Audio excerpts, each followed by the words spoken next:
नमस्कार दोस्तों, मनो शॉर्ट हैंड क्लासेस में आपका स्वागत है।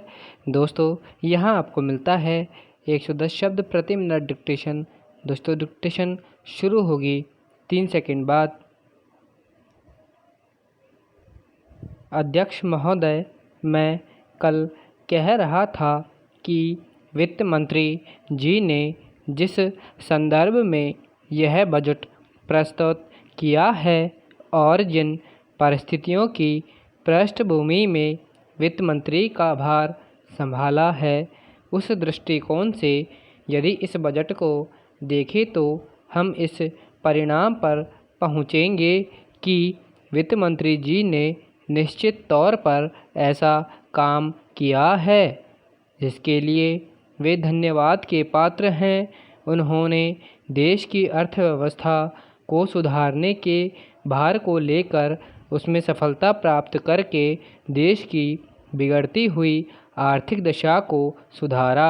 पिछले वर्ष देश का उत्पादन बढ़ा है, उद्योगों में सुधार हुआ है, कीमतों में सुधार आया है, हमारा आयात कम हुआ है, आर्थिक निर्यात बढ़ा है। इस तरह से देश में एक नई आशा और विश्वास पैदा हुआ है। इस वर्ष के बजट द्वारा भी उन्होंने पिछले वर्ष के कार्यक्रम को जारी रखने की कोशिश करने का प्रयास किया है। मुझे इसमें कोई संदेह नहीं है कि हमें इसमें भी उनको सफलता मिलेगी। उन्होंने देश के आयात निर्यात के बारे में जो कदम उठाए हैं, उनसे निश्चय ही हमारे विदेशी व्यापार का संतुलन सुधरेगा, यह निश्चय के साथ कहा जा सकता है। मैं वित्त मंत्री के लक्ष्यों व कर नीति का आम तौर पर स्वागत करता हूं, यद्यपि मैं मानता हूं कि इस कर व्यवस्था के द्वारा मध्य वर्ग पर बोझा पड़ेगा, परंतु इस देश में हमें पंचवर्षीय योजनाओं को जारी रखना है। इसलिए उस संदर्भ में हमें आर्थिक साधन जुटाने पड़ेंगे और ऐसी दशा में जो लोग इस देश में ऐसी स्थिति में हैं जो कष्ट उठा कर के भी कुछ दे सकते हैं, उनको देश के लिए देना ही पड़ेगा। इसलिए वित्त मंत्री के इन कदमों का मैं स्वागत करता हूं, परंतु साथ ही साथ मैं नम्रतापूर्वक यह अवश्य कहना चाहता हूं कि वित्त मंत्री महोदय ने किसानों पर जो भी नए कर लगाए हैं, उनके ऊपर वे फिर सोचें।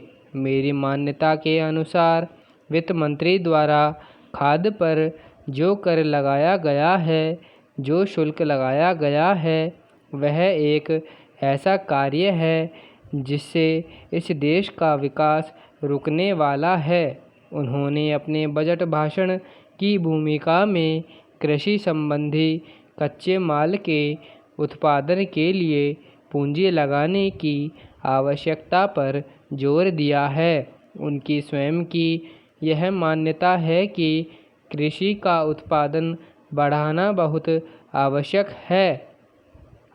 अध्यक्ष महोदय, उसके लिए सब कुछ करना है तो फिर कृषि उत्पादन का जो मूल आधार है, उस खाद और पानी की जो व्यवस्था है, जब उस पर ही कर लगाया जाता है तो मेरे मन में आता है कि कहीं वित्त मंत्री महोदय अपनी ही बात को अपने ही सिद्धांतों के द्वारा तो काट नहीं रहे हैं। मैं कहना चाहता हूं कि हमारे देश में अभी भी चौथाई भूमि से ज़्यादा सिंचित भूमि नहीं है। इस देश की जितनी कृषि योग्य भूमि है, उसका चौथाई से भी कम हिस्सा ऐसा है जो सिंचित भूमि के नाम से पुकारा जाता है। मेरी राय में अब समय आ गया है कि जबकि पिछले 2-3 वर्षों की नीति पर फिर विचार किया जाए और एक मात्रा में घाटे के बजट का सहारा लेकर ही सही आर्थिक तथा सामाजिक विकास योजनाओं की गति को बहुत बढ़ा दिया जाए।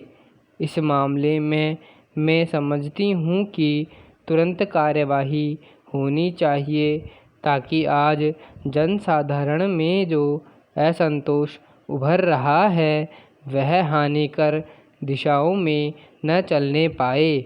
आज के राजनीतिक वातावरण की दृष्टि से भी मैं कहना चाहती हूँ कि विकास की गति को बढ़ाने की आवश्यकता सर्वोपरि है। जहाँ तक कि नए बजट के अंतर्गत कर नीति का संबंध है, अच्छा होता यदि मिट्टी के तेल जैसी वस्तुओं पर अतिरिक्त कर न लगाया जाता।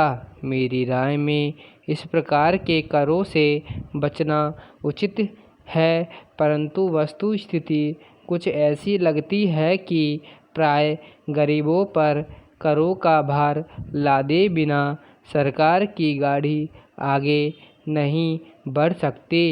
एक नया कर जिसे पहली बार वित्त मंत्री ने लगाने की ठानी है वह कृषि संपत्ति कर है। अब से पहले कुछ राज्यों में कृषि संबंधी आयकर लगाया गया था, परंतु उसके प्रशासन तथा वसूली आदि में इतनी कठिनाइयाँ आई कि राज्य सरकारों को अपनी नीति बदलनी पड़ी। बात यह है कि जहां करोड़ों अनपढ़ तथा गांवों में बसने वाले किसानों पर हिसाब किताब रखने और रिपोर्ट भेजने की जिम्मेदारी लादी जाती है, वहां कोई ऐसा कर सफल नहीं हो सकता। उल्टे उसके कारण लाखों लोग कई प्रकार से सताए जाते हैं और फिर वे लोग सरकार से नाराज़ हो जाते हैं। इसलिए पहले यह देखना पड़ेगा कि यह कर कितने कृषकों पर लागू होने वाला है और उससे कितना रुपया कर के रूप में वसूल होगा। समाप्त। धन्यवाद।